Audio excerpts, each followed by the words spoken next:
ஆ, வணக்கம் பவித்ரா.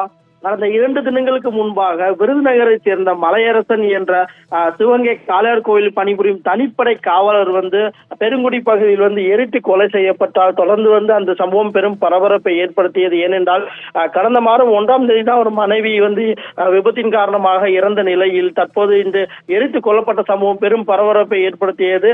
காவல்துறையினர் தனிப்படை அமைத்து 2 கோணங்களில் விசாரணை மேற்கொண்டார். ஏனென்றால் தொடர்ந்து ஏற்கனவே மனைவி இறந்த நிலையில் இவருக்கு எரித்து கொலை செய்யப்பட்ட நிலையில் தொடர்ந்து இவர் உறவினர்கள் யார் இவர் சென்றாரா இல்ல மற்ற வேறு காரணங்களுக்காக இவர் எரித்து கொலை செய்யப்பட்டாரா என்ற கோணத்தில் காவல்துறை 2 தனிப்படைகள் அமைத்து தீவிரமாக விசாரித்து வந்த நிலையில் தற்போது ஆட்டோ ஓட்டுநர் பணத்திற்காக இவரை எரித்து கொண்ட சம்பவம் பெரும் பரபரப்பை ஏற்படுத்தியுள்ளது. பவித்ரா, ஆட்டோவில் காவலர் சவாரி சென்ற போது ஏற்பட்ட பழக்கத்தில் இருவரும் சேர்ந்து பெருங்குடி அருகே பைபாஸ் சாலையில் ஓரும் பகுதியில் ஓரம் காட்டு பகுதியில் மது அருந்தி கொண்டிருந்தனர். இந்த மது அருந்தும் போது பணத்தை பறித்த போது ஏற்பட்ட வாக்குவாதத்தில், அதாவது மலையரசனிடம் இருந்து அந்த ஆட்டோ டிரைவர் பணத்தை பறிக்கும் போது அவர்களிடையே ஏற்பட்ட வாக்குவாதம் தொடர்பாக இருதரப்பினரிடையே மோதல் ஏற்பட்டுள்ளது. இந்த மோதலில் மலையரசன் என்பவர் கொலை செய்யப்பட்டு ஆட்டோ ஓட்டுநர் மூவேந்தர் என்பவர் மலையரசனை கொலை செய்யப்பட்டு அந்த பகுதியை எரித்து கொலை செய்துள்ளார்.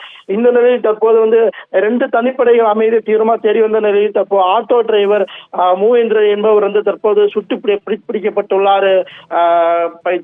தொடர்ந்து அப்பகுதியில் இருந்து காவலர் எரித்து கொலை செய்யப்பட்ட சம்பவம் பெரும் பரபரப்பை ஏற்படுத்திய நிலையில் தற்போது காயமடைந்த இது தொடர்பாக அவரை பிடிக்கும் போது காவல் சார்பு ஆய்வாளர் மாரிக்கண்ணனின் கையில் அருவாளால் ஆட்டோ ஓட்டுநர் வெட்டியதாக கூறப்படுகிறது. இந்த நிலையில் தற்போது அந்த சார்பு ஆய்வாளரும் சிகிச்சைக்கு அனுமதிக்கப்பட்டுள்ளார். தற்போது பிடிபட்ட ஆட்டோ டிரைவர் மூவேந்திரனும் அரசு ராஜாஜி மருத்துவமனையில் சிகிச்சைக்கு அனுமதிக்கப்பட்டுள்ளார். அவரை சுட்டு பிடித்துள்ளனர் காவல்துறையினர்.